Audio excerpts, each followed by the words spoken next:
Eu quero, então, agradecer pela presença de vocês novamente, pela permanência de vocês agora, e queria já formar, portanto, reativar aqui a nosso painel. No segundo painel, nós vamos ter aqui a presença, portanto, do Pedro Pontual, já apresentado, aqui conosco, mediando, e quero, portanto, nesta ocasião, apresentar a vocês o professor Américo Sampaio. Professor Américo Sampaio é educador em Direitos Humanos, professor e conselheiro da Escola de Governo de São Paulo. É membro da Rede pela Transparência e Participação Social, integra a Coalizão Estadual de São Paulo da Reforma Política Democrática e o grupo facilitador do Fórum Social Temático da Reforma Política. É assessor das Escolas de Cidadania, Fé e Política, do Programa Cidades Sustentáveis e da Rede Nossa São Paulo. A nossa carinhosa salva de palmas para você, professor. Seja bem-vindo. Sua casa também. E, portanto, de imediato, quero passar a palavra ao professor Pedro Pontual para conduzir, então, o nosso segundo painel. Por favor. Obrigado, Galassi. Então, nós vamos continuar aqui a nossa conversa. Essa segunda mesa a gente intitulou A Ação no Território, né? Com a Dirce, nós vimos a importância de como olhar o território, né? A ideia do chão para a gestão. E agora nós vamos para um segundo momento, onde, a partir da experiência do movimento Nossa São Paulo, de construir um mapa das desigualdades sociais na cidade de São Paulo, o Américo vai nos mostrar como isso tem sido um instrumento para a gestão pública e um instrumento, sobretudo, para a sociedade civil, né? Se empoderar para exercer o controle social sobre as políticas e a gestão pública. Nós vamos adotar a mesma metodologia, o Américo vai ter 30 minutos para a sua apresentação, e em seguida a gente abre para uma rodada de questões, comentários, compartilhamentos de experiência, como fizemos com a Dirce, ok? Eu estou muito feliz de ter o Américo aqui também, e passo a palavra para ele. Bem, boa tarde a todos e a todas. Queria, em primeiro lugar, agradecer muito o convite, querido amigo Pedro, que também é conselheiro da Rede Nossa São Paulo, agradecer o Galassi, agradecer o Senac, agradecer a querida Dirce, colega nessa empreitada. Então, é um prazer muito grande estar aqui com todos vocês e agradecer também a presença de todo mundo que está aqui assistindo.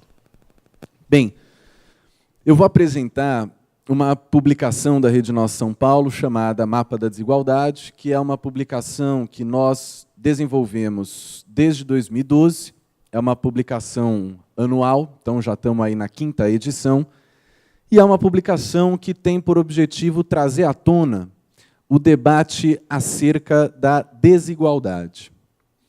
A ideia do mapa é deflagrar, é escancarar a distância, o tamanho do abismo que existe na cidade mais rica da América Latina com relação ao acesso às políticas e aos serviços públicos no que diz respeito a essa distribuição no território. Então, o mapa ele vai apresentar para vocês um conjunto de indicadores para que nós possamos observar como que se comportam na cidade de São Paulo as políticas públicas, os serviços públicos, os equipamentos e etc. Antes de entrar propriamente no mapa, queria fazer algumas pequenas considerações que me parecem importantes, tanto para o debate acerca da desigualdade, mas também para o foco aqui do fórum, que diz respeito à gestão de projetos sociais no território, políticas públicas e etc. Um ponto importante com relação a esse tema da desigualdade que a Rede Nossa São Paulo vem trabalhando é o seguinte, e é uma pergunta que eu faço aqui, provocando todos e todas aqui nesse auditório. A provocação seria o seguinte: como que cada um e cada uma de vocês avalia se um governo é bom ou ruim? Essa pode ser uma pergunta trivial, mas não é. O que eu estou querendo chamar a atenção é que elementos vocês absorvem do desempenho de um governo, seja qual for, um governo municipal, um governo estadual, um governo federal, Mas quais elementos vocês observam para fazer a definição se é um bom governo ou se é um mau governo? Me parece que esse é um ponto de partida importante e eu queria colocar toda a discussão que eu vou promover aqui um pouco nessa linha. Digo isso pelo seguinte: na segunda metade do século XX ficou convencionada uma coisa que se chamou o grande movimento dos indicadores sociais. Ele nasce nos anos 50, 60, se fortalece nos anos 80. Por que nasce esse movimento chamado movimento dos indicadores sociais? Porque até então se analisava se um governo é bom ou ruim a partir de indicadores econômicos. Então, você fazia uma avaliação. Bem, qual foi o desempenho do PIB, do Produto Interno Bruto? Você faz uma divisão do PIB pela população, identifica lá o PIB per capita e fala, bem, se o PIB per capita cresceu, é um bom governo. Acontece que os anos foram se passando, a partir dos anos 50, dos anos 60, e o que se verificou é que o PIB per capita não correspondia à realidade. O PIB per capita poderia até crescer, mas quando se observava o desempenho da educação, o desempenho da saúde, a desigualdade, via que não se refletia o PIB per capita nesses elementos. De forma que se cria, então, uma grande onda global da necessidade da criação de indicadores sociais, ou seja, formas pela qual nós possamos monitorar, acompanhar e avaliar o desempenho de governos que não seja única e exclusivamente por indicadores econômicos. E dessa forma nasce um conjunto de fórmulas, como o IDH, como o índice Gini, como outros tipos de indicadores que vão tentar medir outros elementos que não apenas o desenvolvimento econômico. Acontece que a onda neoliberal dos anos 90 e, em especial, no começo dos anos 2000, aqui no Brasil, com a criação da Lei de Responsabilidade Fiscal, é como se tivesse sido estabelecido uma outra variável para definir se um governo é um bom governo ou um mau governo. Que é o quê? Que é o resultado fiscal. Hoje, no Brasil, via de regra, se analisa se um governo está tendo um bom desempenho ou um mau desempenho a partir do seu resultado fiscal. Então, compara receita com despesa, fechou no azul, é um bom governo. Fechou no vermelho, é um mau governo. Não estou propondo aqui a irresponsabilidade fiscal. O que eu estou querendo é destacar que temos, de alguma forma, uma certa clivagem, um certo deslocamento no que diz respeito a uma avaliação hegemônica daquilo que é ou deixa de ser um bom governo. Analisar o desempenho de um governo a partir do seu resultado fiscal, na nossa avaliação, é bastante equivocado. Porque o mantra do enxugamento de custos, da redução da máquina, de cortar serviços, para promover um resultado fiscal positivo, em nada tem a ver com a melhora da qualidade de vida e do bem-estar. No entanto, no discurso hegemônico, a avaliação se um governo é bom ou ruim, se um político está pensando e promovendo boas políticas públicas ou não, diz respeito apenas ao resultado fiscal. Estou querendo reforçar aqui como primeiro ponto da minha intervenção o fato de que o resultado fiscal subordina as demais políticas públicas na análise da opinião pública. Este me parece um elemento absolutamente central para debatermos a questão de políticas públicas, para debatermos a gestão de projetos sociais e para debatermos território. Por quê? Porque a partir do momento em que o resultado fiscal se impera com relação a outras variáveis para analisar um governo, automaticamente o que é assassinado é o território. O território, então olhando aqui, por exemplo, para o caso de São Paulo, as comunidades, os bairros, os distritos, etc., tudo isso que vocês estão debatendo aqui o dia inteiro, os territórios. Os territórios são assassinados pela opinião pública, pelo pensamento hegemônico, porque pouco importa o desenvolvimento dos territórios, o que importa é o resultado fiscal. E, além disso, o que é mais perigoso, a busca por um resultado fiscal positivo elimina também todo o debate acerca das políticas públicas essenciais para o território. Quando você observa, e aí eu já vou entrar aqui no mapa, a realidade das regiões periféricas da cidade de São Paulo, no que diz respeito à oferta de serviços e políticas públicas, o que se avalia é que você tem, na verdade, um déficit de investimento social. Você tem um déficit de disponibilização de políticas públicas. No entanto, este déficit nunca é absorvido, nunca é considerado pelo pensamento hegemônico para se avaliar um governo. Este me parece um imenso desafio que todos nós aqui temos. Como nós conseguimos promover um debate, uma reflexão acerca das políticas públicas, acerca da gestão política, seja via políticas públicas, seja projetos sociais no território, como nós conseguimos promover um debate como esse, superando o pensamento hegemônico do resultado fiscal?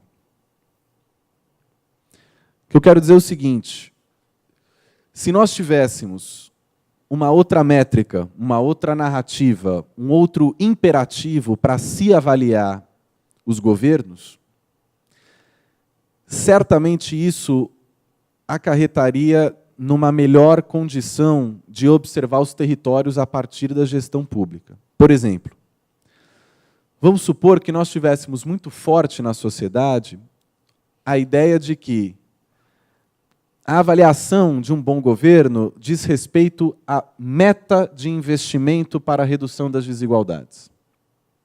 Vamos imaginar. Para a avaliação de todo e qualquer governo, como é que funcionaria? Este foi um bom governo? E aí o pensamento hegemônico diria, não. Nós temos um baixo investimento, uma ridícula redução das desigualdades, de forma que este elemento não vai garantir que nós possamos considerar este governo como um bom governo. Mas essa questão da meta de investimento, essa questão da redução das desigualdades é absolutamente desconsiderado no mundo de hoje e, infelizmente, se avalia um bom ou um mau governo e toda uma tendência em torno desse discurso, tudo isso gira em torno do resultado fiscal. Então, esse era o primeiro ponto que eu queria destacar. De forma que, da mesma forma como os chamados indicadores sociais nascem no mundo para conseguir combater a análise dos governos apenas com base nos indicadores econômicos, me parece que esses últimos 10, 20 anos, onde a ideia de que é o resultado fiscal que estabelece os padrões para definir se um governo é bom ou não, me parece que nós temos que promover talvez uma segunda onda, onde indicadores sociais, em especial com base na redução das desigualdades, possam confrontar o discurso do resultado fiscal. Porque o discurso do resultado fiscal ele é absolutamente cruel. Como eu disse aqui e reforço, a busca pelo resultado fiscal assassina os territórios. Precisamos de UBS, não tem dinheiro. Precisamos de creche, não tem dinheiro. Até chegarmos no ápice da fala que infelizmente pega, que é os direitos sociais não cabem na nossa democracia, não cabem no orçamento. O que é um completo disparate. Quando, na verdade, eu não vou aprofundar muito o tema aqui, porque não é a pauta, mas quando, na verdade, se você fizer uma análise simples de qualquer orçamento público, ou mesmo da estrutura tributária, seja do país ou da cidade de São Paulo, você vai ver que o que não cabe no nosso sistema fiscal, o que não cabe na nossa democracia são os privilégios, e não os direitos sociais.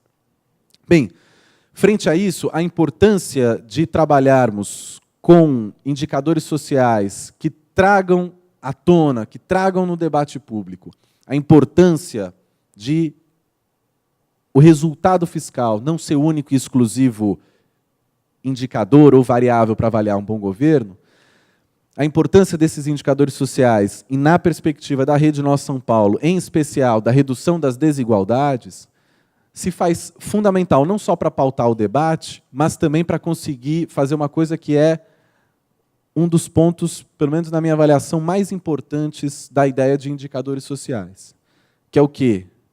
Orientar as políticas públicas, mas não só. Orientar o orçamento público. Qual é a função mais contemporânea dos indicadores sociais? É orientar o orçamento público. Hoje, o orçamento da cidade de São Paulo está na casa de 54 bilhões de reais. Destes 54 bilhões de reais, o estimado para o investimento, ou seja, construir coisas novas, está na casa de 6 bilhões de reais. O executado, de fato, até hoje, está na casa de 1 bilhão de reais. Então, veja que a capacidade de investimento é extremamente baixa. Fora isso, sem a perspectiva dos indicadores sociais, ou seja, sem estes indicadores conseguirem orientar, de fato, aonde deve ser gasto o dinheiro público, fica muito difícil de nós revertermos o quadro da desigualdade. De forma que, para concluir esse segundo ponto que eu estou querendo destacar é que indicadores sociais, em contraponto ao resultado fiscal, tem tudo a ver com políticas públicas no território, gestão de projetos sociais no território, ou seja, tem tudo a ver com território. Sem indicadores sociais, sem o confronto à ideia hegemônica de que o resultado fiscal faz bons governos e é isso que deve orientar as políticas públicas, nós vamos ter muita dificuldade em conseguir destinar recurso, investimento e políticas públicas para os territórios que mais precisam. Bem, frente a isso, vou entrar agora no mapa da desigualdade. Não vou conseguir apresentar ele inteiro, infelizmente, vou ter que correr um pouco aqui por conta do tempo, mas eu vou avançar. Então, só queria fazer esses dois primeiros pontos rapidinhos. Bem, o mapa da desigualdade, nós trazemos alguns dados nacionais que eu vou passar de maneira extremamente breve, só para contextualizar um pouco o tamanho da desigualdade no Brasil. Então, como vocês sabem, dados de 2017, saiu agora no relatório da Oxfam, que no Brasil nós temos 6 pessoas, todos eles homens brancos, que detêm a mesma riqueza que metade da população brasileira. Então, se você juntar a riqueza dessas 6 pessoas, se iguala à riqueza de 100 milhões de brasileiros. De forma que o Brasil é o país que mais concentra a renda no 1% mais rico da população. Como é que funciona essa concentração de rendas? Funciona da seguinte forma. No Brasil, 80% da população brasileira vive com menos de 2 salários mínimos. Ou seja, 165 milhões de brasileiros e brasileiras vivem com menos de 2 salários mínimos. No Brasil, se você tem uma renda acima de R$ 4.500, você já está no grupo dos 10% mais ricos do país. Veja que a miséria é tão grande no país que uma renda de R$ 4.000, que está longe de ser uma renda onde você consegue ter qualidade de vida, R$ 4.000 por mês, você já está no grupo dos 10% mais ricos. Agora, há uma diferença muito grande nesse grupo dos 10% mais ricos entre essa fatia que ganha R$ 4.000 e o 1% mais rico. Porque o 1% mais rico do país ganha acima de 40 mil por mês. Me parece bastante diferente você ganhar 4 mil por mês e 40 mil. Não sei para vocês. Então, a desigualdade no Brasil ela é absolutamente gigantesca e ela é sempre importante frisar, ela é uma desigualdade estrutural, ela é uma desigualdade planejada, ela é uma desigualdade que constitui a nação. A desigualdade brasileira não é uma desigualdade forjada pela falta de políticas públicas e também não é uma desigualdade construída pela falta de ação do Estado. Pelo contrário, a desigualdade brasileira é uma desigualdade construída pela ação do Estado.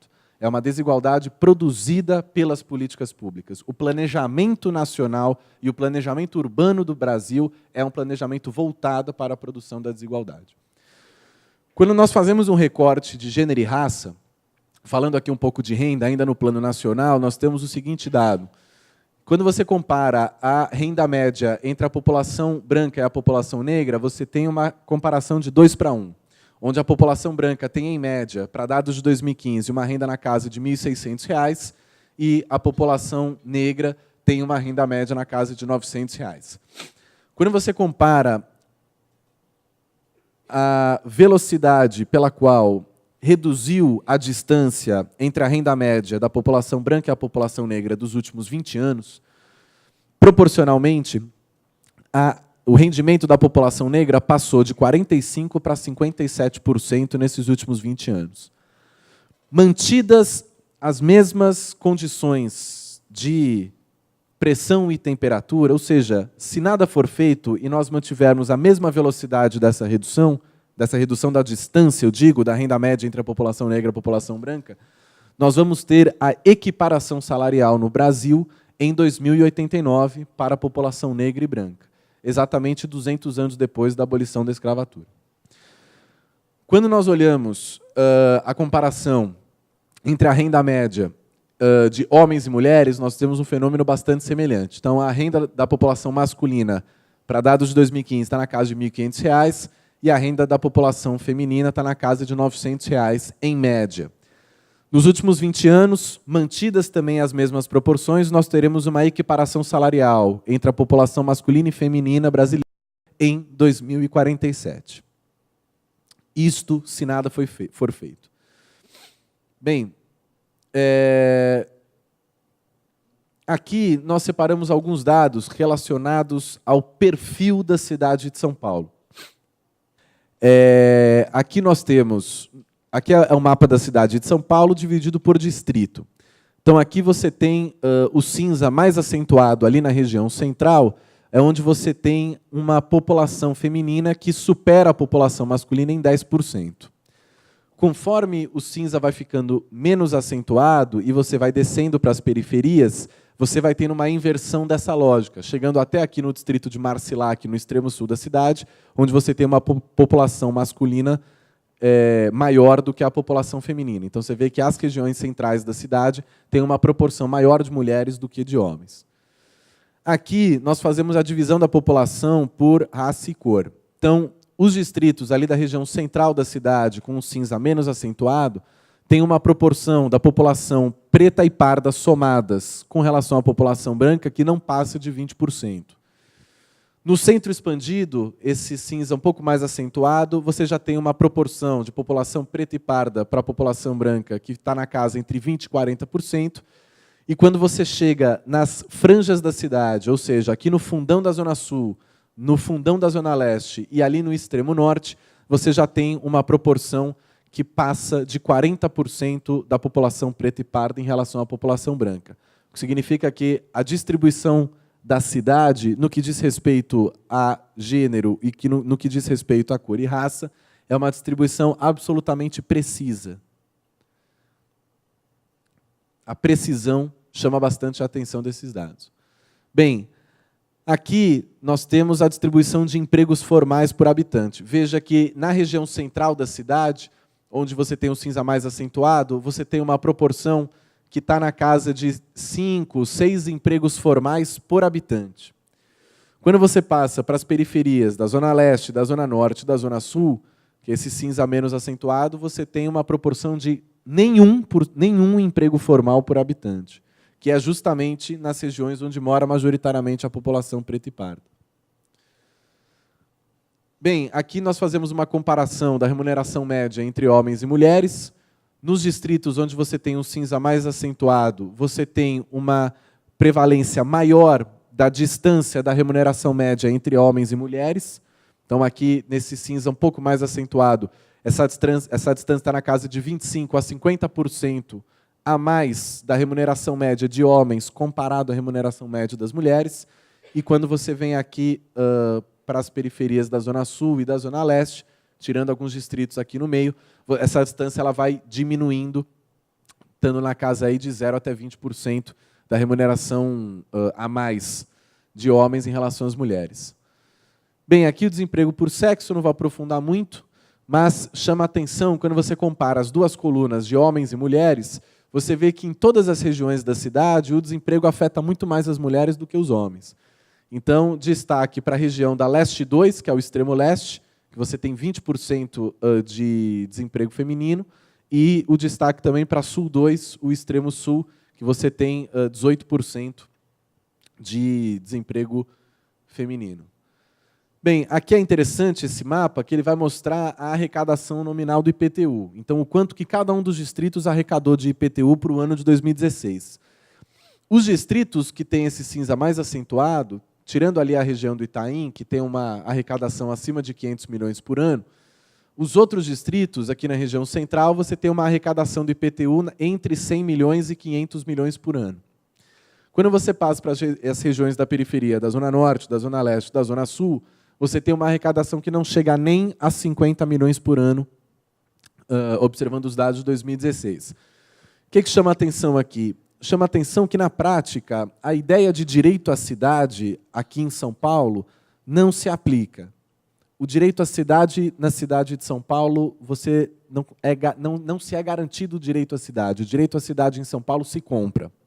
Então, se você pode pagar, você vai morar perto do emprego, você vai morar onde tem infraestrutura, você vai morar onde tem segurança, se você puder pagar.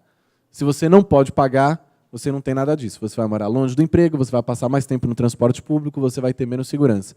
Então, a ideia do pagamento pelo direito à cidade é bastante forte na cidade de São Paulo. Então, aqui, por exemplo, quando você observa os índices de homicídio juvenil, nesses distritos aqui, da região central, com o cinza menos acentuado, você tem o indicador 0 para homicídio juvenil. Ou seja, nesses distritos, eu estou falando aqui de Vila Mariana, Pinheiros, Perdizes, Paulista, Bela Vista, Higienópolis, toda essa região aqui. Nessas regiões, Jardins, nessas regiões, o jovem pode andar tranquilamente que não tem índice de homicídio juvenil. Estou sendo irônico, obviamente. Conforme você vai avançando para as periferias, você vai tendo esse índice se acentuando. Então, essa região em torno do centro expandido, você tem uma taxa que chega de 1 até 40 mortes por homicídio juvenil para cada 100 mil habitantes, e quando você chega nos extremos da cidade de São Paulo, na Zona Leste, na Zona Sul e um pouco na Zona Norte, essa taxa sobe para até 80 mortes por homicídio juvenil, para cada 100 mil habitantes. Aqui, você tem o percentual da população que reside em favela. A categoria favela aqui que nós usamos é a categoria do IBGE, que está longe de ser a melhor do mundo, mas é a categoria que a gente tem para utilizar. Veja que, ali na região central, no cinza menos acentuado, você tem o indicador praticamente 0 para a população residente em favela. Então, de novo, eu estou falando onde mora majoritariamente a população branca, estou falando de onde tem emprego, estou falando de onde não tem homicídio juvenil e onde você também não tem a incidência de favela. Eu não estou querendo, com isso, fazer uma relação ao contrário, falando que é a favela que gera violência. Eu estou querendo falar que a falta de infraestrutura urbana, a desigualdade produz violência. Então, tudo no mesmo bojo, um não é a causa do outro. Conforme você vai avançando para as regiões da periferia da cidade, você vai observando que a taxa de incidência em favela se acentua, da população residente em favela se acentua bastante, chegando aqui no distrito de Vila Andrade, Jardim São Luís, etc. Aqui na região sul, você tem uma taxa acima de 30% da população residente em favela. Bem, aqui é o índice de vulnerabilidade social, que é um índice composto por várias variáveis, que mostra qual que é a porcentagem da população que está nessa categoria de índice de vulnerabilidade social. Esse mapa está mostrando a porcentagem da população que está nessa categoria. Então, você observa aqui que nos distritos centrais da cidade, com o cinza menos acentuado, você tem praticamente 0 de porcentagem da parcela da população que está na categoria de índice de vulnerabilidade social alto e muito alto. Conforme você vai avançando para as franjas da cidade, vai aumentando proporcionalmente a porcentagem da população que está caracterizado nesse índice de vulnerabilidade social alto e muito alto. Bem, eu vou avançar aqui rapidinho. Outro ponto que é fundamental também. a questão da concentração imobiliária na cidade de São Paulo. Hoje, na cidade de São Paulo, 1% dos proprietários eles vão concentrar 25% de todos os imóveis da cidade. 1% concentra 25% de todos os imóveis. Isso em valor absoluto de imóveis. Quando nós olhamos a tradução monetária desses imóveis, ou seja, o valor imobiliário da cidade, o 1% dos proprietários da cidade de São Paulo concentram metade do valor imobiliário da cidade de São Paulo. 1% concentra metade, 45%, praticamente metade de todo o valor imobiliário da cidade de São Paulo. Enquanto nós temos um déficit habitacional de 200, 300 mil moradias, 3 milhões de pessoas na cidade de São Paulo vivem em condições indignas do ponto de vista de habitação, 1% dos proprietários da cidade de São Paulo concentram metade do valor imobiliário de toda a cidade. Bem, entrando aqui no mapa, eu vou destacar só alguns pontos. O mapa da desigualdade ele faz o quê? Ele pega alguns indicadores, são ao todo 38 indicadores, e nós observamos o comportamento desses indicadores por distrito. O que são esses indicadores? Eles vão monitorar a disponibilização de equipamentos e serviços públicos para a população em cada um dos 96 distritos da cidade de São Paulo. Então, por exemplo, aqui no caso da gravidez na adolescência, você tem, no distrito de Moema, 0,8% das crianças nascidas vivas nesse distrito são filhas de mães com até 19 anos. Filhas de mães adolescentes. 0,8%, ou seja, não chega nem a 1%. Quando você pega o distrito de Marcilac, no extremo sul da cidade de São Paulo, 22% das crianças nascidas vivas são filhas de mães com até 19 anos. Ou seja, uma criança a cada 5 é filha de uma mãe adolescente em Marcilac. Veja que há uma distância absolutamente brutal dentro da mesma cidade. E nós medimos o desigualtômetro. O que é o desigualtômetro? É o número de vezes que o distrito que tem o pior indicador é em relação ao distrito que tem o melhor indicador, ou seja, para tentar medir essa distância. Nesse caso, o desigualtômetro é de 25 vezes, ou seja, a incidência de gravidez na adolescência no distrito de Marcilac é 25 vezes maior do que no distrito de Moema. Aqui nós medimos a idade média ao morrer. No distrito do Jardim Paulista, onde fica o bairro dos Jardins, que é um bairro super nobre da cidade de São Paulo, a idade média ao morrer é de 80 anos. Quando nós olhamos o distrito do Jardim Ângela, um distrito periférico na zona sul da cidade, a idade média a morrer é de 55 anos. Ou seja, você tem uma distância de 25 anos entre esses dois distritos no que diz respeito à idade média a morrer. Tem uma relação que talvez seja possível de fazermos, que a distância entre o Jardim Ângela e o Jardim Paulista é mais ou menos 25 quilômetros. Ironias, né? A cada quilômetro você perde um ano de vida. Bem, aqui tem outros elementos interessantes também, eu vou passar rapidinho. A gente mede aqui o tempo médio de espera para você conseguir uma consulta com clínico geral no SUS. No distrito do Jaguara, na zona oeste da cidade, você leva 3 dias para conseguir essa consulta. No distrito da Liberdade, você leva 76 dias. A ideia do mapa da desigualdade é ver como as políticas públicas se comportam de maneira completamente diferente na cidade de São Paulo. Mas não se comportam de uma maneira completamente diferente, vamos dizer, de uma forma desorganizada. Tem uma organização nessa diferença, que é justamente a relação entre centro e periferia. Bem, aqui a gente também mede a relação de gravidez na adolescência para mães negras e não negras. Então, no distrito da Liberdade, Vila Prudente, mais na região central da cidade, a relação da gravidez na adolescência entre mães negras e não negras é de 1:1. Quando você olha o distrito do Jardim Ângela, é de 3:1, ou seja, para cada 3 mães adolescentes negras, você tem uma mãe adolescente não negra. Então, é um dado importante também. Bem, eu vou avançar aqui e passar só por algumas questões mais pontuais. Por exemplo, no distrito de Guanazes, você leva 25 dias entre pedir a vaga em creche para o seu filho e conseguir. No distrito da Vila Andrade, você leva 441 dias em média. Né? Então, você pede vaga para o seu filho, você vai conseguir a vaga quando ele estiver na faculdade já. Esse dado é bastante interessante também. Ele vai medir a disponibilidade de centros culturais na cidade de São Paulo. Todos os distritos que estão pintados em azul têm indicador 0, ou seja, não tem a disponibilidade de centros culturais ou casas de cultura na cidade de São Paulo. São, ao todo, 53 distritos que não têm oferta desse equipamento cultural.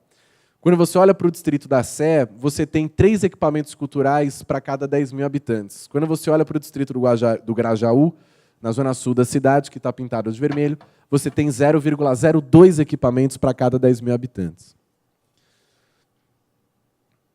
Aqui com relação, não à porcentagem de população em favela, mas de domicílios. Então, todos os distritos que estão pintados em azul têm indicador 0, ou seja, não tem nenhum domicílio lá caracterizado como favela, que é justamente a região nobre, onde tem emprego, onde tem equipamento cultural, etc., etc. Então, no distrito de Pinheiros, apenas 0,08% dos imóveis estão localizados em região de favela, enquanto no distrito da Vila Andrade, 50% dos imóveis estão localizados na região de favela. Bem, eu vou avançar aqui, porque tem muito... Essa apresentação exata está disponível no site da Rede Nossa São Paulo, que é nossaopaulo.org.br. Você clica lá, você baixa a apresentação inteira e tem todos os dados aqui. Eu quero destacar o seguinte, isso aqui. Então, o que nós fazemos? Nós pegamos todos os indicadores, são 38 indicadores ao todo, e nós fazemos uma fórmula, que é o quê? Olhamos quantas vezes os 96 distritos da cidade de São Paulo aparecem nas piores posições para todos os indicadores que nós medimos. Feita essa fórmula, o que nós identificamos? Identificamos 34 distritos onde tem recorrentemente os piores indicadores, que são justamente esses distritos pintados em vermelho, majoritariamente na Zona Norte, no fundão da Zona Leste, nas bordas da Zona Leste e no fundão da Zona Sul, com algumas ilhas ali na região central da cidade. O que eu estou querendo focar aqui? Que a importância dos indicadores sociais hoje, e aquilo que eu falei no começo, os indicadores sociais hoje têm uma função social muito importante, que é conseguir garantir a destinação, a priorização do orçamento público. Na nossa avaliação, esses indicadores sociais deveriam orientar toda e qualquer ação governamental. Ou seja, a Prefeitura Municipal de São Paulo deveria pegar este mapa, olhar para o dinheiro que ela tem de custeio, olhar para o dinheiro que ela tem de investimento e focar exclusivamente nestes distritos que mais precisam. Exclusivamente, eu quero dizer, não é acabar com todo o outro gasto, mas gastar prioritariamente os dinheiros nessas regiões. Porque a redução das desigualdades exige obrigatoriamente investimento público. Onde você não tem equipamento cultural, você tem que fazer. Onde não tem hospital, você tem que fazer. Onde não tem moradia, você tem que fazer. Então, a função dos indicadores sociais, no que diz respeito à gestão do território, é condição sine qua non para nós conseguirmos reduzir as desigualdades, olhando aqui para a cidade de São Paulo. Esses indicadores sociais que nós desenvolvemos, e tem muitos outros indicadores por aí, sendo desenvolvidos por muita gente boa, esses indicadores deveriam ser prioridade, deveriam orientar todas as ações do governo, tanto do ponto de vista do gasto de custeio e de investimento, quanto também do ponto de vista da arrecadação. Essas regiões, por exemplo, você poderia ter uma isenção de IPTU, por exemplo. Estou chutando aqui. Mas o que eu quero dizer é o seguinte, sem estes indicadores sociais, não se é possível saber o que fazer, por onde começar a gestão de uma cidade. E o que acontece hoje é que, infelizmente, é muito pouco utilizado pelos governos estes indicadores sociais. Como o Pedro colocou no começo, esses indicadores são muito mais usados pela sociedade civil do que propriamente pelos governos.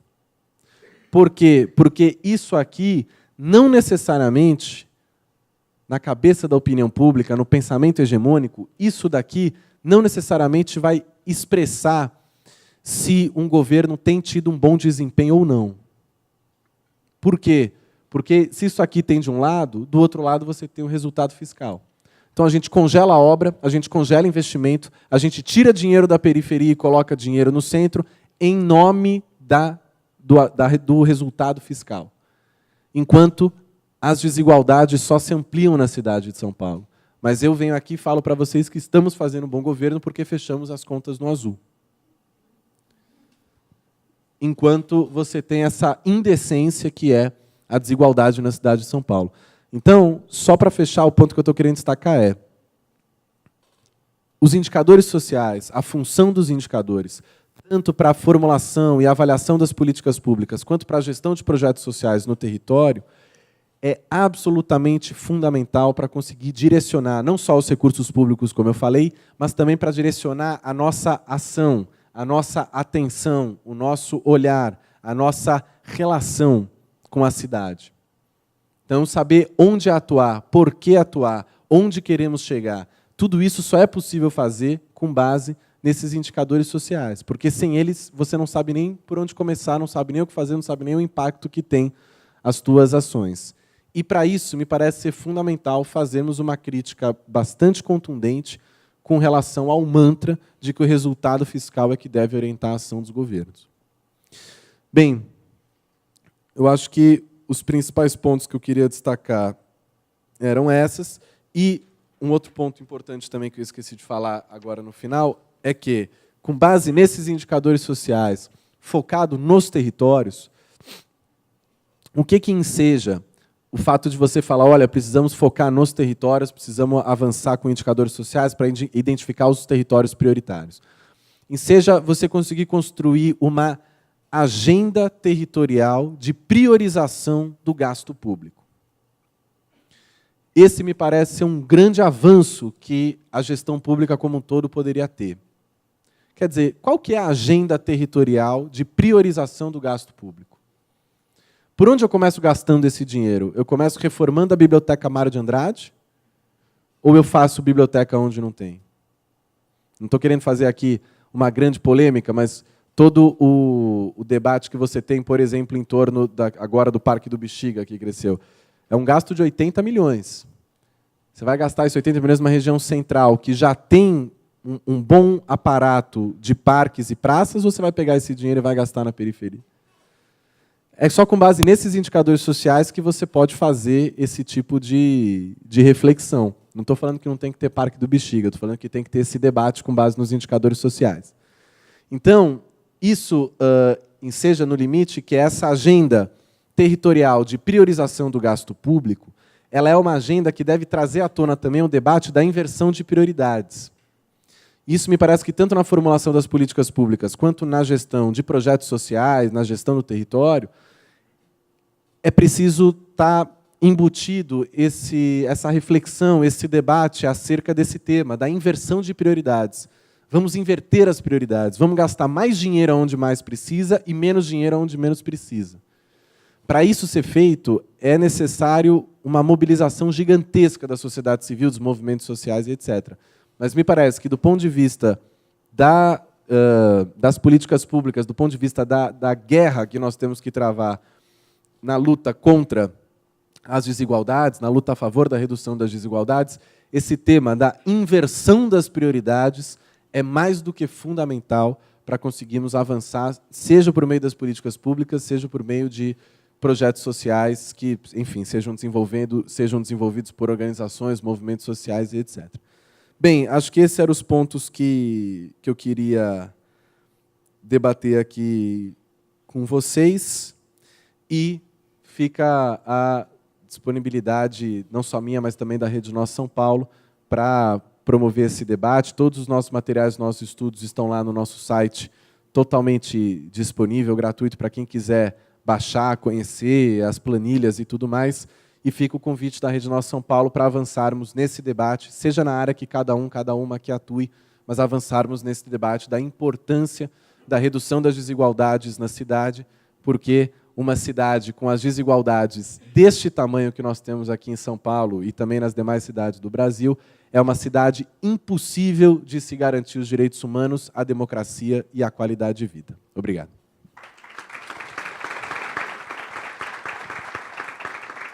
Muito obrigado, Américo. Acho que colocou novos elementos aí para o nosso debate. Eu só queria fazer um acréscimo que eu acho que é importante aí na qualidade também de membro do Movimento Nossa São Paulo, é de que isso que o Américo colocou, né, a importância dessa questão da priorização de um modo geral, isso ficava muito invisibilizado, né? Nos orçamentos dos governos e no seu plano de ação ou nos seus programas, né? Então, uma conquista muito importante também que teve origem no movimento Nossa São Paulo foi a aprovação na Câmara Municipal de São Paulo, que ano que foi do plano de metas? Em 2007, por unanimidade, né, fruto de um amplo processo de mobilização da sociedade civil, da obrigatoriedade de que cada governante eleito, depois de 90 dias, anuncie o seu plano de metas. Ou seja, diga onde vou colocar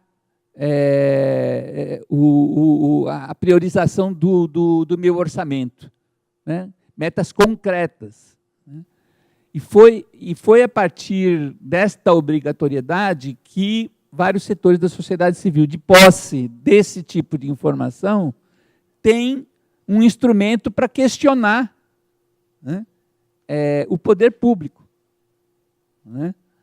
E isso tem empoderado bastante diversos movimentos e organizações nos bairros, né, esta relação entre o conhecimento das desigualdades entre os distintos territórios da cidade versus as metas concretas e efetivas anunciadas por cada governo que se elege, né? Bem, mas vamos abrir a palavra para vocês, naquele mesmo esquema das pessoas que quiserem fazer uso da palavra, podem subir aqui. Boa tarde a todos. Eu sou arquiteta, Cristina Boge. Eu trabalho no Instituto Geológico, que trabalha com áreas de risco, de inundação e deslizamento no estado de São Paulo inteiro. E também acompanho também os trabalhos do Gaspar Garcia, também, que trata muito desses temas todos. E uma coisa que eu estou vendo todas essas apresentações, que a gente está falando muito de São Paulo, né, e tudo que já está consolidado, né. Eu estou também, esqueci de falar, fazendo doutorado lá na Federal do ABC, em planejamento e gestão do território, né, analisando vulnerabilidades, toda essa questão do risco e as vulnerabilidades, né. E a gente vê que isso, a mesma coisa que se consolidou em São Paulo, ela está acontecendo no estado inteiro, né, em muitas cidades. E as pessoas ainda não têm consciência disso, né. E é uma coisa que está me preocupando muito, assim, porque praticamente está se consolidando pequenas São Paulos pelo estado inteiro, né. E a gente continua num mesmo marasmo, digamos assim, de ver as coisas se consolidando e tentando remediar o que já está consolidado, e eu não sei o que seria possível para... Eu acho que a questão da vulnerabilidade, né? Eu acho que ações na vulnerabilidade, né? O que a professora falou, que é a única coisa que é possível de se mexer. E na verdade, isso não sei se por questões políticas, não sei, as coisas não ficam muito claras, né? São Paulo, acho que tem muito mais estudos e tudo, mas a gente tem cerca de, pode-se dizer que 200 cidades já do estado de São Paulo já estão nesse processo de consolidação de áreas de risco, vulnerabilidades, favelas, que estão se encaminhando para virar pequenas São Paulos, né? Alguma coisa assim. Tá bom, pode falar daí. Eu queria colocar, porque assim, nós estamos vivendo nesse momento aqui, essa semana que passou e na Câmara Municipal de São Paulo, está se discutindo o orçamento, né? E aonde as pessoas, os movimentos sociais, as entidades, as organizações, as associações, enfim, nós podemos fazer emendas parlamentares, indicar para os parlamentares, os vereadores, né, emendas parlamentares. Como é que vocês publicizam, divulgam esse material? Porque esse material é muito rico, né, e para as regiões. Então, por exemplo, na minha região, que eu tenho lá 3 distritos, tá? Região Sudeste, Saúde, Ipiranga e o Sacomã, que está ali o Heliópolis, né? São 450 mil, 500 mil habitantes. Aí tem a região lá da Zona Sul, Fundão da Zona Sul, que é a Marcilac, que eu não sei a quantidade, mas deve ser quase o dobro, né, de quantidade. Então, como que vocês divulgam esse material para as entidades, as organizações e até os vereadores? Porque, assim, com todo respeito, né, a todas as bancadas, todos os partidos, mas, assim, eu acredito que tem muito parlamentar que nunca viu um material desse. Eu tenho certeza disso. E isso daí é muito importante para se pautar, para estar fazendo as indicações parlamentares e mesmo as obras, para estar cobrando o executivo, né? Então, como é que vocês trabalham essa questão? Meu nome é Elisângela, eu trabalho em uma ONG chamada Teto Brasil. E queria aproveitar, antes de fazer a pergunta, utilizar o espaço da pergunta como uma bengala para fazer uma denúncia também, de uma comunidade que nós trabalhamos, atuamos, chamada Vila Moraes, em São Bernardo do Campo, que atualmente está sofrendo remoções arbitrárias por parte da prefeitura por um erro de cadastro, retirando já 70 famílias de 431 de maneira brutal, agredindo pessoas grávidas, demolindo casas em cima de crianças, fazendo com que pessoas percam seus olhos e tudo aquilo que é de mínimo de dignidade para suas vidas. E, com isso, também, já tomando uma perspectiva da prefeitura e da gestão, tanto de São Bernardo quanto da nossa atual gestão em São Paulo, eu queria entender um pouquinho mais da perspectiva que o senhor tem em relação a essa onda de conservadorismo que nós vivemos para o futuro das políticas públicas e tudo que nós temos ainda de esperança de reduzir as desigualdades aqui. Boa tarde. Eu sou professor do SENAC e trabalho com a população de rua aqui em São Paulo. Então, a minha questão é a seguinte, para mim foi muito proveitoso, mas a minha questão, não sei, seria mais, talvez não haja resposta, assim, né? Mas nós sabemos que a área do serviço social, né, já tem consolidado, também a área de gestão de projetos, a questão da territorialização das políticas públicas. Isso não é novidade, nós já temos há mais de 10 anos isso. Então, quando nós vemos também, e me parece que não há de imediato uma questão política, não é? Que crie algum empecilho para que o corpo técnico possa estar nos quadros de frente das políticas públicas, não é? Nós tivemos secretárias da assistência social que foram assistentes sociais, não é? Nós tivemos bons gestores. Então eu fiquei pensando até que ponto também acho que são vários fatores, né? Mas até que ponto essa desigualdade e diversidade também não é o resultado de mais de uma década do ponto de vista concreto, nós não conseguirmos fazer a territorialização da política pública. Me parece que também aí tem uma parcela, né? Eu acho que isso serve um pouco de autocrítica para todos nós, né? Até que ponto também nós temos fracassado em colocar essas políticas devidamente territorializadas. Oi, meu nome é Renê, eu trabalho numa organização chamada Centro Gaspar Garcia de Direitos Humanos. É um pouco colocar assim, você falou, né? Para quem é um bom governo? Depende do ponto de vista. Para muita gente que eu conheço, o governo está ótimo, né? Eu acho que precisa entender para que é um bom governo, pactuar que uma boa cidade, uma cidade que tenha apoio a todos, diversidade, onde possa ter uma boa educação, bom transporte, priorizar o transporte público. Tem várias questões que precisam ser pactuadas. E é disputada. O Estado ele está a serviço de uma classe. Se a gente não tiver claro isso, que o Dória, toda essa parte, ele está a serviço de alguém, ou de alguém que comanda essa cidade, para nós, assim, é um capital especulativo imobiliário, onde se ganha muito dinheiro fazendo essas coisas. Se a gente não tem claro que é disputar, e a nossa presença no território é fundamental. A Dirce coloca uma coisa que eu acho importante. Eu faço parte de uma geração, junto com o Pedro Pontual, de que viveu as comunidades eclesiais de base, Dom Paulo, apoiando uma pesquisa desse tipo. Hoje, é uma lástima a atuação da nossa Igreja Católica aqui, com todo respeito ao nosso cardeal, mas a gente precisa rever isso. A nossa presença no território, mesmo quem começou na política, no PT, naquela época, tinha núcleos nos bairros. Hoje, acabou. Então, a gente também tem que se rever, se reinventar, se a gente também estava fazendo certo. Senão, a gente fica só culpando, achando que o gol é feito. Uma vez, até conversando com a Luísa Erondina agora, essa semana, ela falou assim, se não for de baixo para cima, não vai mudar nada. Porque não vamos esperar aí um milagre, porque eu acho que é difícil. Valeu, Renê. Obrigado. Mais ninguém? Posso, você me permite fazer uma pergunta também aqui? Claro.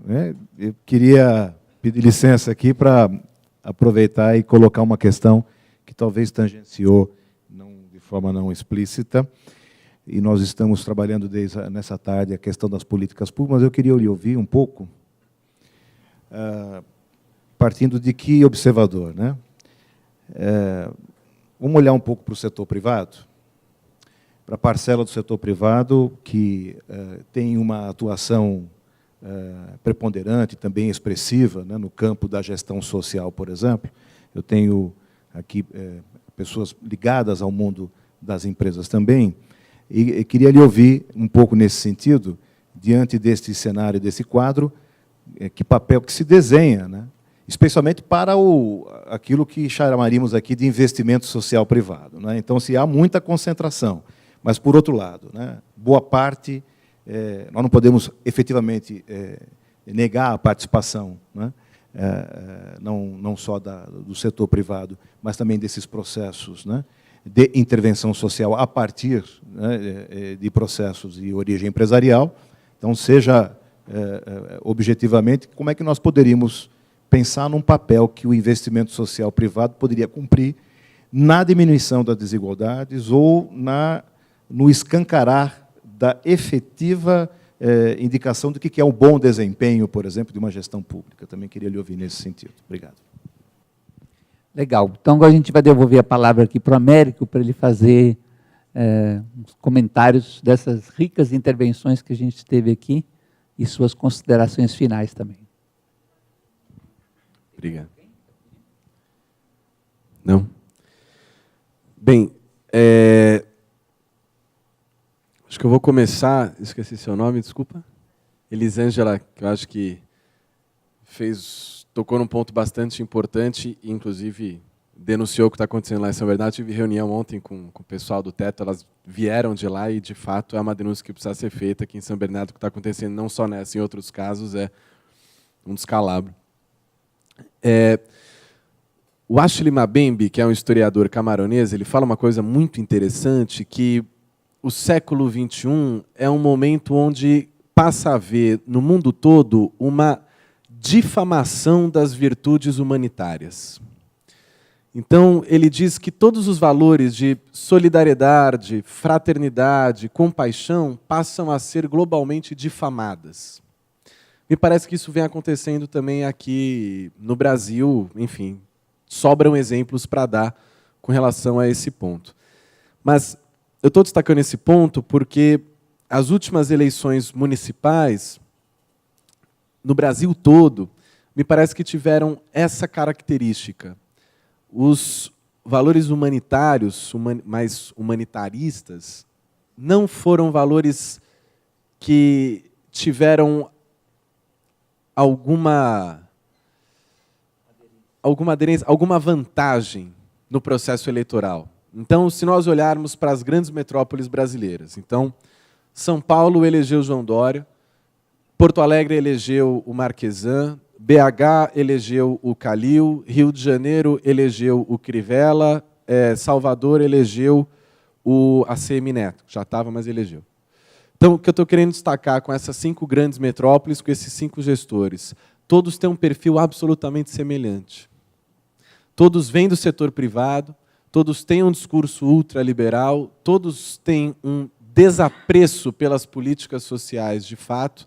O que eu estou querendo falar é que, nas últimas eleições, o discurso da difamação das virtudes humanitárias assumiu o poder nas principais metrópoles do país. Isso faz com que você crie uma onda em todo o país de um novo perfil de secretariado, olhando para dentro da gestão pública, né? O colega aqui falou que tinha assistente social que era assistente social e depois virava secretário, professor que era professor e virava secretário. Nós estamos vivendo um deslocamento do perfil da cabeça das políticas públicas no país, em todas as cidades. E o que é essa mudança de perfil? Essa mudança de perfil, ela é expressa por um elemento que é o seguinte: a Secretaria da Fazenda, a Secretaria das Finanças, ela é imperativa em relação a todas as outras. Então, isso está acontecendo em Porto Alegre, está acontecendo no Rio, está acontecendo em São Paulo, está acontecendo em BH, está acontecendo em Salvador, está acontecendo em um monte de lugar por aí, São Bernardo. Que é o quê? Você tem uma hierarquização do ponto de vista das secretarias municipais. Em primeiro lugar, vem a Secretaria das Finanças. Depois vem o resto. Aqui em São Paulo, por exemplo, teve uma determinação que foi colocada, logo no começo da gestão Dória, que foi o seguinte: todas as secretarias, todas, foram obrigadas a fazer um corte de 25% do seu custeio. E aí eu te falo, quando você pega o orçamento das secretarias, esse orçamento ele é absolutamente diferente. Não tem como você comparar o orçamento da Secretaria de Educação, que é 11 bilhões de reais, com o orçamento dos Direitos Humanos, que são 50 milhões. Então, você vai fazer um corte, a ideia, se você tem uma agenda, se você tem prioridade, você organiza esse corte a partir da realidade de cada secretaria e da prioridade de cada secretaria. Quando você vira e fala, todas as secretarias têm que cortar 25%, que recado você está dando? Que você não tem prioridade. Porque 25% para a Secretaria de Obras é totalmente diferente de 25% da Secretaria de Direitos Humanos. A Secretaria de Direitos Humanos fez o quê? Começou a cortar contrato a rodo. E um monte de instituição importantíssima que faz gestão de política pública na cidade começou a ficar sem recurso. Mas por quê? Porque está nascendo no Brasil esse novo perfil de gestor público. Não é tão novo assim, mas assim, na eleição passada foi muito marcante isso, que é essa gestão pública gerencialista, que é essa gestão pública com vistas ao resultado fiscal. Por isso que eu estou batendo tanto aqui no resultado fiscal. Que é uma gestão, que é um perfil de secretariado ultra técnico, que não estudou no Brasil, que faz gestão de um serviço que ele mesmo nunca fez. Entende? Que tem uma perspectiva financeirista das políticas públicas, não tem uma perspectiva do ponto de vista da redução das desigualdades, dos indicadores sociais e etc. Vai usar outras metodologias para aferir resultado. Não à toa, esses últimos 10 anos, no Brasil se proliferou consultorias privadas de apoio à gestão pública, que cobram rios de dinheiro para fazer esse trabalho. Então, estou falando que eu achei tua pergunta muito boa, porque isso, pelo menos na minha opinião, vai ensejar um novo ciclo de políticas públicas para o futuro, que é um ciclo que talvez seja um ciclo que caminhe na contramão disso que a gente está colocando aqui, que são políticas públicas com vistas às reduções das desigualdades. Tudo está em disputa ainda, vamos ver como é que as coisas vão se dar, mas, de fato, há um risco e, de fato, as eleições do ano passado marcam um novo perfil de gestor municipal e um novo perfil de secretariado. Né? Então, isso, sem dúvida nenhuma, vai acarretar pelo menos 2 pontos.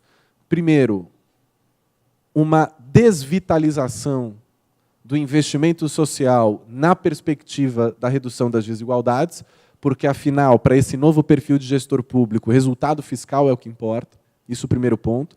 E o segundo ponto, um desmonte completo de sistemas de participação popular, que é outra característica também que essas cidades todas estão ganhando. Porque, nessa perspectiva mais gerencialista, a participação popular atrapalha. Então, o que você faz? Você corta a participação popular. Então, aqui em São Paulo, por exemplo, nós temos os conselhos participativos, que é uma política muito importante de gestão do território, de participação popular no território. O número de conselheiros foi cortado pela metade do dia para a noite, sem nenhum tipo de estudo. Eram 1.121 conselheiros, agora são 500. Nós tínhamos na cidade de São Paulo uma coisa chamada CEPOP, que é o Conselho de Planejamento e Orçamento Participativo, que era um conselho centralizado, com representação de todas as subprefeituras, que faziam um acompanhamento do orçamento e tinham o poder, inclusive, de destinar partes do orçamento para pequenas obras nas suas regiões.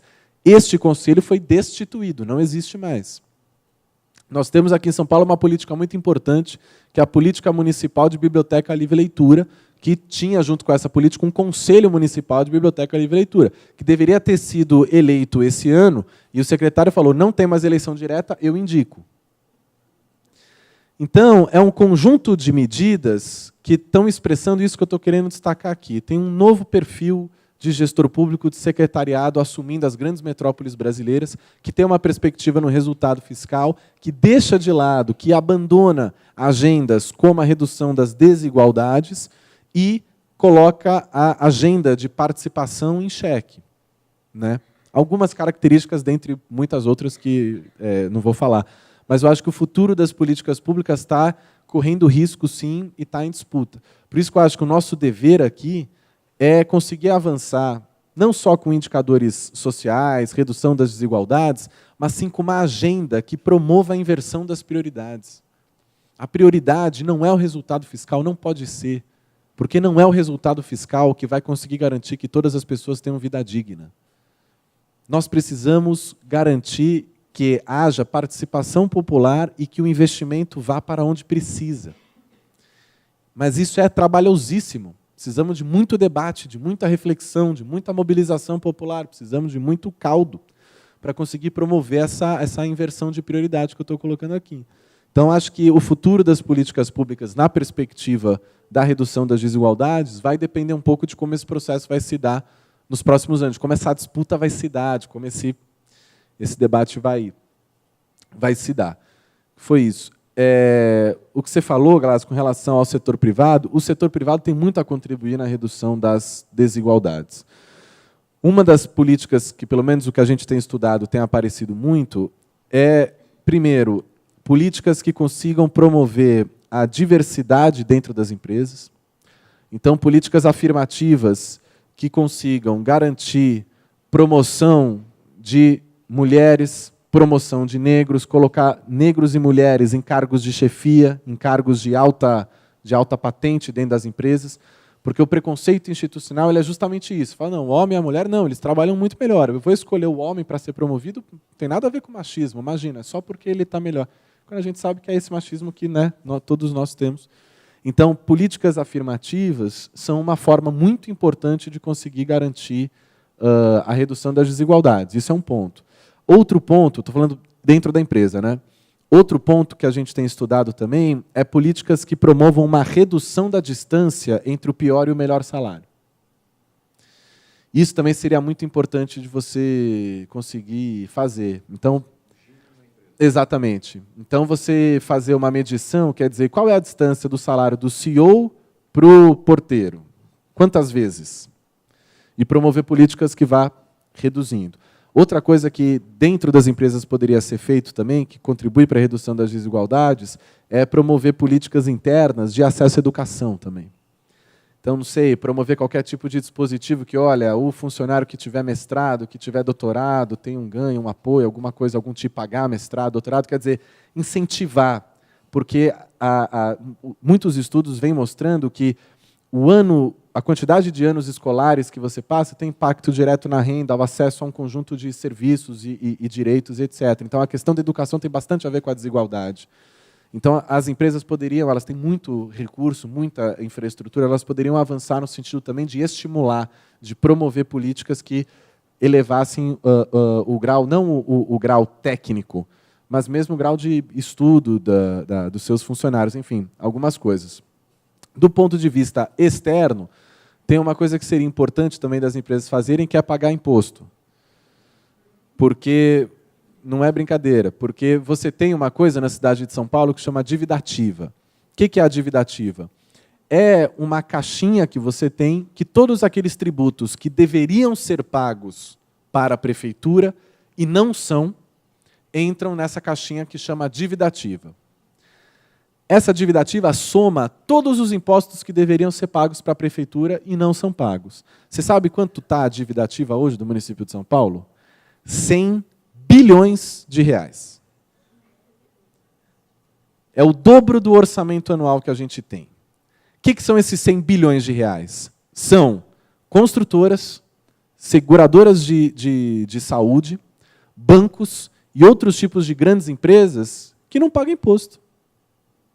Ou seja, a Prefeitura de São Paulo tem um passivo aí que deveria receber 100 bilhões de reais e que não é pago. Por que não é pago? Porque você tem os impostos municipais, tanto o IPTU quanto o ISS, são impostos que são passíveis de serem contestados. Então, eu não pago meu IPTU e eu contesto. Quando eu contesto, o que acontece? Isso entra na máquina do sistema judiciário e vai embora. Aí a Prefeitura vai falar que o próprio prefeito João Dória tinha uma contestação lá do pagamento de IPTU, querendo não pagar. Então, o que eu falo? Eu falo, olha, para a Prefeitura, você está falando que minha casa tem 50 metros quadrados, mas na verdade não é, 48. Aí você entra com processo, aí a Prefeitura tem que falar que na verdade é 50. Aí você vai enrolando, vai chutando para frente. O problema é que isso, e as empresas fazem a mesma coisa que o ISS, que é Imposto sobre Serviço. Então os bancos vão falar, olha, este serviço que eu presto aqui, na verdade não deve ser categorizado como serviço, então não pode incidir imposto. Só que o problema é que isso é feito absolutamente de má fé. As empresas colocam no seu custo o valor do advogado que vai ficar enrolando esse processo lá para frente. Enquanto você não paga, esse dinheiro você investe. Então, outra coisa que as empresas poderiam fazer, pagar o imposto. Né? É isso. Então, vocês imaginam que nós temos 100 bilhões de reais na dívida ativa. Isso acumulado desde décadas. Imagine que nós conseguíssemos recuperar 20% da dívida ativa. Olha, estou sendo bem generoso. Nós teríamos uma arrecadação de 20 bilhões de reais. E esse dinheiro poderia ser destinado a essas áreas que eu acabei de mostrar aqui no mapa da desigualdade. Então veja que, na verdade, não são os direitos sociais que não cabem no orçamento. Na verdade, é o privilégio de determinados grupos que não cabe no orçamento. Então não é que não tem dinheiro para investir nesses 34 distritos. A questão é que quem deveria pagar imposto não paga.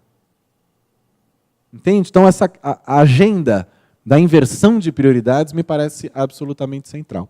Então, acho que o setor privado teria muito a investir e, no que diz respeito especificamente ao terceiro setor, a investimento social privado, me parece que também esses recursos deveriam ser investidos não, mas quando você pega o estudo do FASFIO ou qualquer outro tipo de estudo para observar o comportamento do investimento social privado no país, você vai ver que majoritariamente o dinheiro está localizado ali em educação e meio ambiente, né? Algumas políticas de assistência social que mistura com educação e tal, não sei o quê. Agora, eu acho que tem muitos grupos, né, vocês estão aqui fazendo esse debate sobre gestão de projetos sociais, tem muita gente boa, muita entidade boa, muito coletivo bom, precisando de recurso para desenvolver boas ideias, boas políticas públicas, boas iniciativas. E há uma pena, porque você vê o dinheiro do investimento social privado muito concentrado em grandes fundações, em grandes instituições que alinham o seu trabalho ao core da empresa, né? E tem tido uma inflexão bastante grande esses últimos anos de fundações que vão trabalhar com apoio à gestão pública. É importante apoiar a gestão pública, etc., mas é um apoio um pouco dúbio, é um apoio um pouco complicado, porque você vai apoiar a gestão pública não na perspectiva da redução das desigualdades, mas numa perspectiva de onde os teus negócios possam melhorar. Então, assim, eu canso de ver, e, enfim, trabalho junto, vejo e tal, não sei o quê, um monte de projetos, processos que o apoio à gestão pública não com vistas ao interesse comum, não com vistas ao bem-estar, mas sim com vistas ao negócio. Então, acho que isso é outra coisa que o investimento social corporativo poderia avançar também.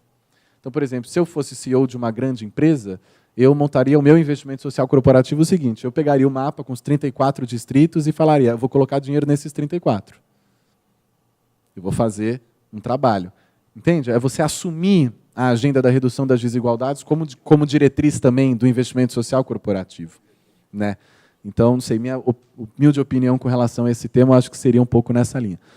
Bem, e para fechar, eu acho que o desafio está posto da nossa responsabilidade enquanto indivíduos, enquanto coletivos, movimentos sociais, organizações, a nossa responsabilidade de trabalhar muito, de trabalhar de maneira articulada, de trabalhar de maneira comum, em defesa de uma agenda para as cidades, de uma agenda para o país, que que resgate, no mínimo, os valores humanistas, que resgate, no mínimo, o respeito aos direitos humanos, o apreço à democracia e uma guerra radical contra as desigualdades que são fruto de um modelo de Estado que defende privilégios. É isso. Obrigado. Muito obrigado, Américo. Eu acho que, tanto na fala da Dirce, no debate que seguiu, e do Américo, também um outro tema que, né, teve latente aí, é que, entre as várias variáveis necessárias para a gente travar a disputa dessa agenda em torno das desigualdades, das diversidades, né, além da questão da participação popular, que já foi levantada aqui, tem uma demanda de formação, né? Formação de quadros, tanto na gestão pública, que não tenham essa cabeça gerencialista aqui, que o Américo se referiu, né, que saibam fazer esse olhar efetivo para os territórios, chegar ao seu cotidiano, formação de quadros do terceiro setor, né, para que os projetos sociais, né, também se ancorem nessa lógica e nessas desigualdades que se reproduzem nos territórios, e formação também, por que não, para as pessoas do setor privado que atuam em projetos sociais, né? E eu acho que o SENAC tem exatamente por missão, né, ser um espaço de ofertar possibilidades de formação, né, seja através dos seus cursos de pós-graduação, seja através de eventos como esse que a gente tem organizado anualmente, né? Eu não sei se o Galassi quer dizer ainda uma palavra, né? Eu aqui, sem dúvida, me alinho à tua fala.